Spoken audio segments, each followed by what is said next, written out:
చాలా అద్భుతాలు జరుగుతాయి. నెక్స్ట్ కూడా జగనన్న ప్రభుత్వం వస్తుంది. గట్టిగా కొడుతున్నాం, గట్టిగా వై నాట్ 175 కొడుతున్నాం.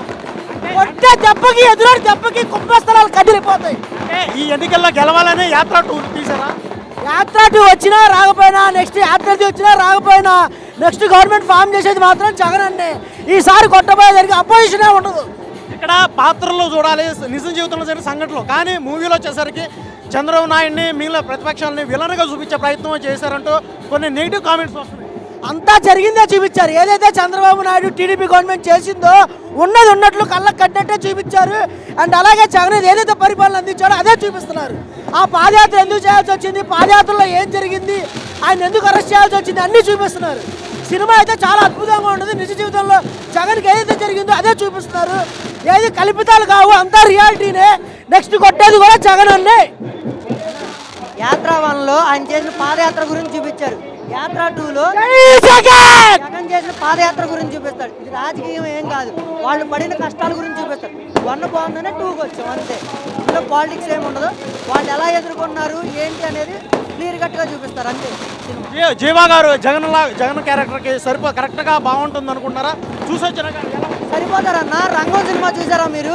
రంగం సినిమాలో మీలాంటి పాత్రికేయులాగా అతను ఎవరినో పెట్టి చూసారు, ఇతను పెట్టి చూస్తుంటే ఎంత బాగుంటుందో ఈ సినిమాలో కూడా అంతే బాగుంటుంది. అతను ఎలాంటి ప్రతిపక్ష పార్టీలు కొన్ని విమర్శలు ఏదో చేస్తున్నారు, కావాలనే ఎన్నికల కోసం స్టంట్ అన్న. ప్రతిపక్షాలు చేస్తున్నాయి అంటే నిన్న కెమెరామెన్ గంగతో రాంబాబు రిలీజ్ చేశారు. అది సేమ్ ఇలాగే ఉంటుంది కదా. అలా కాదు, సినిమాలాగా చూడాలి అందరూ అంతే. యాత్ర 1 ఏంటి పెద్ద ఆయన గురించి, యాత్ర 2 ఏంటంటే జగన్ గారి గురించి అంతే.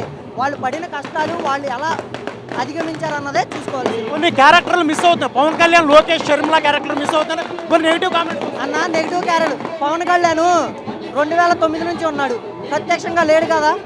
ఆయన యాత్ర స్టార్ట్ చేసినప్పుడు లేడు కదా. ఇప్పుడు ఈయన ప్రభుత్వం వచ్చిన కాడి నుంచి పవన్ కళ్యాణ్ ఎక్కువగా ఉన్నాడు.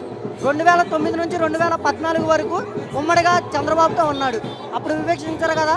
పెద్ద ఆయన చేసినప్పుడు తెలుగుదేశం, చిన్న ఆయన చేసినప్పుడు తెలుగుదేశం. ఇప్పుడు వచ్చాడు పవన్ కళ్యాణ్. పవన్ కళ్యాణ్ క్యారెక్టర్ బెటర్, ఎందుకంటే ఆయనకి ఈయనకుండా యాత్ర సమయంలో ఆయన స్టార్ట్ అవుతుంది. వెళ్తామన్నా.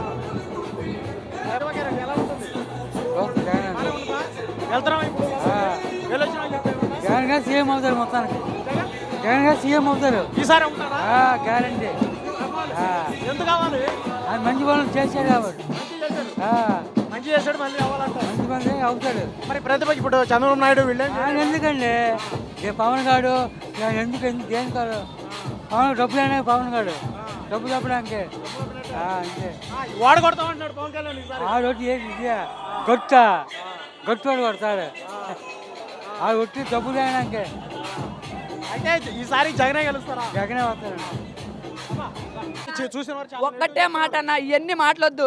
గుద్దల దమ్ము ఉంటే ఎవడైనా సరే ఒక్కడు రండి, ఒక్కడు సింహం సింగిల్గా వస్తుంది, అలా ఒక్కడే రండి. ఇంకా వాళ్ళ వేస్ట్, ఇంకా ఇన్ని మాటలు వేస్ట్ వాళ్ళకి. నేను ఛాలెంజ్ చెప్తున్నాను, ఒక్కడిగా వస్తే ఇదే విజయవాడ నా అడ్రస్తో సహా చెప్తున్నాను. ఒక్కడు రమ్మనండి, తర్వాత నా అడ్రస్ చెప్తా. గుండు కొట్టించుకుంది చంద్రబాబు నాయుడిని కావాలని వేస్ట్ అన్న. అసలు వాడి గురించి మాట్లాడడం దండగా అన్న. నాకు 21 సంవత్సరాలు అన్న. నేను వేసే ఫస్ట్ ఓట్ అన్న. నేను చెప్తున్నాను, చూసిన ప్రదేశంలో స్కూల్ కానీ కాలేజ్ కానీ నా డిగ్రీ సంబంధం చూస్తున్నాను, ఏ ఒక్కటి చేయలేదన్న. వాడు పెద్ద లుచ్చ. ఇంకా పవన్ కళ్యాణ్ గురించి మాట్లాడాల్సిన అవసరం లేదన్న. ఇప్పుడు పవన్ కళ్యాణ్, చంద్రబాబు వాళ్ళందరూ కలిసి వస్తున్నారు అన్న. ఒక్కటే మాట, పందులు గుంపులుగా వస్తాయి, సింహం సింగిల్గా వస్తుంది. ఇంకా పవన్ కళ్యాణ్ గురించి మాట్లాడే ఉద్దేశం నాకు లేదన్న. ఎందుకంటే ఆ సినిమా అంటే మంచి అభిమానం ఉందన్న మాకు. కానీ రాజకీయం వేస్ట్ అన్న, వద్దు. మీరు మంచి పవన్ కళ్యాణ్ ఉంది, పవన్ కళ్యాణ్ ఫ్యూచర్ బాగుంది, రాజకీయాలు వద్దు. పెద్ద సోనియా గాంధీని పుడుకోబెట్టాడు ఆడ జగన్, ఎవడి వల్ల కాదు. అది ఒకటే. ఏం చెప్పు.